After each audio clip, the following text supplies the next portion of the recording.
اسلام آباد میں ہونے والے امریکہ اور ایران کے جو مذاکرات ہیں وہ اتنے آسان نہیں ہیں۔ یہ ایک بہت ہی پیچیدہ عمل ہے اور اس کی ثالثی اس سے بھی زیادہ مشکل کام ہے۔ اس کی وجہ یہ ہے کہ امریکہ جو پوائنٹس لے کر آیا ہے وہ 15 پوائنٹس ہیں اور ایران جو پوائنٹس لے کر آیا ہے وہ 10 پوائنٹس ہیں، اور ان 10 پوائنٹس اور 15 پوائنٹس کے درمیان ثالث کا جو کردار ادا کر رہا ہے پاکستان، وہ خاصا اہم کردار ادا کر رہا ہے۔ جو امریکہ جو بات کرنے آیا ہے یہاں پر وہ بالکل مختلف ہے، اور جو ایران بات کرنے آیا ہے وہ بالکل مختلف ہے۔ ان دونوں کے مفادات دونوں ممالک کے بالکل الگ الگ ہیں، اور وہ دونوں ایک دوسرے سے کچھ ایسی بات کرنے جا رہے ہیں جو ایک دوسرے سے آسانی سے جس کو مانا نہیں جا سکتا، اور اسی صورتحال میں اسلام آباد مذاکرات اہمیت اختیار کر گئے ہیں اور دنیا بھر کی نظریں اسی لیے اسلام آباد کی ان ٹاکس پر لگی ہوئی ہیں۔ اب اگر ہم بات کریں کہ امریکہ کیا چاہ رہا ہے، تو امریکہ کا سب سے پہلا جو مطالبہ ہے جو امریکہ ہمیشہ سے کرتا آیا ہے وہ اس کے ایٹمی پروگرام کو جو ایران کا ہے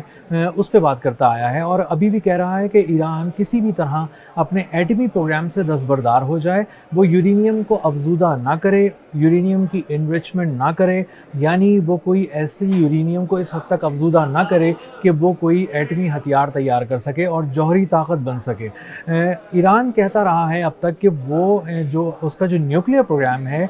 وہ ایک پرامن نیوکلیر پروگرام ہے، اور وہ بہت سارے مقاصد کے لیے ہے، جس میں دفاع شامل ہے، لیکن اس میں کوئی ایسی چیز نہیں شامل ہے جس میں آپ کہہ سکیں کہ اس سے کسی ملک کو خطرہ ہو سکتا ہے، اور ایران سے کسی ملک کو خطرہ محسوس نہیں ہونا چاہیے۔ لیکن بہت سے طاقتیں ایسی ہیں دنیا میں جو سمجھتی ہیں کہ ایران کا جو نیوکلیر پروگرام ہے اس پہ بات ہونی چاہیے اور اس کو روکا جانا چاہیے۔ نیوکلیر پروگرام سے ہٹ کر اگر ہم بات کریں تو جو ایک اور بہت زیادہ ڈسکس کرنے والی بات ہے جو اس وقت یو ایس کر رہا ہے، وہ کر رہا ہے بیلسٹک میزائل کے پروگرام کی۔ بیلسٹک میزائل کا جو پروگرام ہے وہ بہت ہی زیادہ ماڈرنائز ہے ایران کا، اور ایران نے جو اپنی حالیہ جنگ میں جو اپنی طاقت دکھائی ہے، بیلسٹک میزائل کی کیپیبلٹیز ہم دیکھ رہے ہیں، اس کی کیپیسٹی بلڈنگ بھی کافی کی ہے انہوں نے، اور کافی ڈائیورسفائڈ قسم کے ہتھیار تیار کیے ہیں اس حوالے سے، اور ان کی پرفارمنس بھی بہت زیادہ ایکوریٹ رہی ہے، اور بہت زیادہ پریسیجن کے ساتھ انہوں نے مختلف جگہوں پہ اٹیک کیا ہے۔ تو اب اگر ایران کے بیلسٹک میزائل پروگرام کی بات کریں تو بیلسٹک میزائلز جو ہیں وہ انٹر کانٹیننٹل بیلسٹک میزائلز ہمیشہ سے بہت زیادہ انڈر ڈسکشن رہے ہیں، بہت زیادہ ان پر بات ہوتی رہی ہے ایران کی کہ کہیں کوئی ایسا میزائل تو تیار نہیں کیا جا رہا جو کسی بر اعظم کو کراس کر کے کسی دوسرے بر اعظم میں داخل ہو سکے، اور اگر آسان الفاظ میں ہم اس کو بات کریں تو کوئی ایسا میزائل تو تیار نہیں کیا جا رہا جو ایران سے فائر کیا جائے اور وہ یورپ یا امریکہ تک پہنچ جائے۔ اسی لیے اس کے میزائل پروگرام پہ ہمیشہ بات ہوتی ہے اور اس کو محدود کرنے کے اوپر بات ہو رہی ہوتی ہے۔ اس کے علاوہ جو امریکہ ہے وہ ڈی ویپنائزیشن کی بھی بات کر رہا ہے کہ خطے میں موجود جو کچھ گروہ ایسے ہیں جن کے ساتھ ایران کی ہمدردی ہے، وہ انہیں سپورٹ کرتا ہے، تو وہ کسی طرح بھی ان کو سپورٹ نہ کرے، ان کی سپورٹ سے دستبردار ہو جائے، جس میں لبنان کی حزب اللہ جو ہے وہ سب سے زیادہ شامل ہے۔ اور ابھی بھی ہم دیکھیں کہ جو بات پرامن مذاکرات کی ہو رہی تھی، جو اسلام آباد مذاکرات کی بات ہو رہی تھی، تو اس دوران بھی کوشش کی گئی اسرائیل کی جانب سے کہ وہ حزب اللہ کے بہانے لبنان کو نشانہ بنائیں، اور وہاں پہ شہریوں کا کافی بڑے پیمانے پر جو ہے ان کو نشانہ بنایا گیا۔ تو اس چیز نے جو ہے وہ ان ساری امن کی کوششوں کو کافی مجروح کیا، اور اسی لیے اس پہ بات ہونے لگی کہ اگر کوئی پائیدار اور پرامن مذاکرات چاہیے خطے کے حوالے سے تو اس کے لیے بہت جو جنگ ہے اس کو روکنا ہوگا، اور کسی طرح کے بھی جو حملے ہیں اسے روکنا ہوگا، اور سیز فائر کا جو ایک بات طے پائی ہے اس کی پاسداری کرنی پڑے گی تمام فریقین کو۔ تو جو یہ امریکہ کی جانب سے بنیادی طور پہ مطالبات ہیں، اس کے بعد اگر ہم ایران کے مطالبات پہ نظر ڈالیں تو ایران کا ایک بہت بڑا مطالبہ یہ ہے، جو سب سے بڑا مطالبہ بن کر اب سامنے آیا ہے، کہ جو ریجن سے امریکہ نکل جائے، خطے سے، مشرق وسطی سے امریکہ یہاں سے چلا جائے۔ اور اسی لیے ہم نے دیکھا کہ ایران نے مڈل ایسٹ میں بہت سے جگہوں پہ اس کے قدم اکھاڑنے کے لیے امریکی مفادات پہ حملے کیے، بہت سے مشرق وسطی پہ بھی کے ممالک پہ حملے کیے، اور ان کے ریڈارز کو اور ان کے دیگر جو سامان حرب ہے اس کو بہت بری طرح نقصان پہنچایا۔ تو ایران کا مطالبہ یہ ہے کہ خطے سے مستقل طور پر امریکہ نکل جائے، تاکہ ایک جو تھریٹ فیل کرتا ہے ایران کہ وہ उसके बहुत ही चौखट के बहुत करीब है, वो थ्रेट उनकी दहलीज़ के बहुत करीब है, तो इससे उनको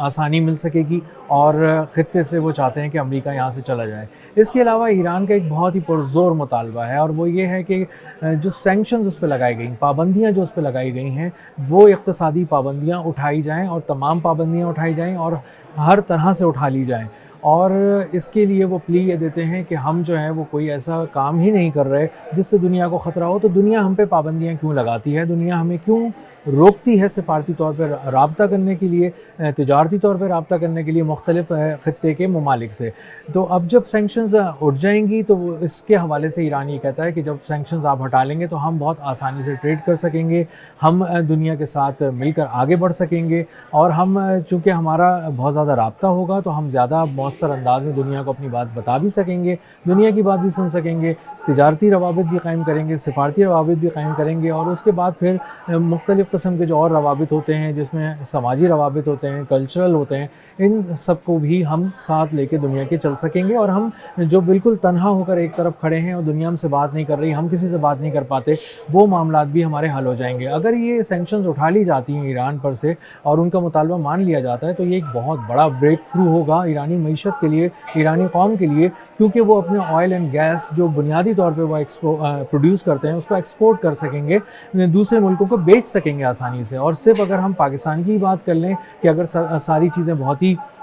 ठीक तरह से हो जाती हैं, पाबंदियाँ उठ जाती हैं, तिजारती रवाबित कायम हो जाते हैं और हम तेल और गैस ले सकते हैं ईरान से, तो तकरीबन हम 4 से 5 अरब डॉलर की गैस ले सकेंगे ईरान से। और इसी तरह जो उनका तेल है, जो लाइट क्रूड है, जो प्रोसेस करना भी आसान है, जिसको रिफ़ाइन करना आसान है, वो हम दुनिया से निस्बतन सस्ता भी ले सकेंगे, उसको आसानी से प्रोसेस भी कर सकेंगे, उस पर हमारा ख़र्चा भी कम आएगा और वो उससे हमारे ख़ासा ज़र मुबादला भी बचेगा और वो तकरीबन हम 4 अरब डॉलर का ऑयल, 4 से 5 अरब डॉलर का ऑयल ईरान से हम एक्सपोर्ट कर सकते हैं, बिसाइड्स वो सारा ऑयल जो हम मुख्तलिफ़ ममालिक से दुनिया के मंगवा रहे हैं। इसी तरह ईरान मुख्तलिफ़ जो ममालिक हैं वो ईरान से रब्ता करते हैं और उससे कहते हैं कि आप हमें अपना तेल जो है वो चाहिए हमें, लेकिन ईरान के हम पोर्ट्स तक नहीं आ सकते क्योंकि पाबंदियाँ लगी हुई हैं। तो एक तरह से ईरान उनको ये सहूलत समंदर के दरमियान देता है, वेसल टू वेसल ऑयल की सप्लाई करता है, उसमें ट्रांसफ़र करता है ऑयल और उसके बाद बीच समंदर में तेल भरवाने के बाद एक शिप से दूसरे शिप में वो दूसरे ममालिक वहाँ से चले जाते हैं और पेमेंट्स मुख्तलिफ़ तरीक़े से कर सकते हैं। एक और चीज़ जो स्ट्रेट ऑफ हॉर्मुज़ है वो बहुत ज़्यादा लाइमलाइट में रही है पिछले कुछ दिनों के अंदर और पूरी दुनिया ने इसको महसूस किया है। तो स्ट्रेट ऑफ हॉर्मुज़ के हवाले से भी, आबनाए हुर्मुज़ के हवाले से भी ईरान का कहना यह है कि स्ट्रेटजिकली वो आबनाए हुर्मुज़ के करीब है और वो उससे सबसे ज़्यादा फ़ायदा उठाना चाहता है। वो चाहता है कि एक ट्रांजिट फ़ी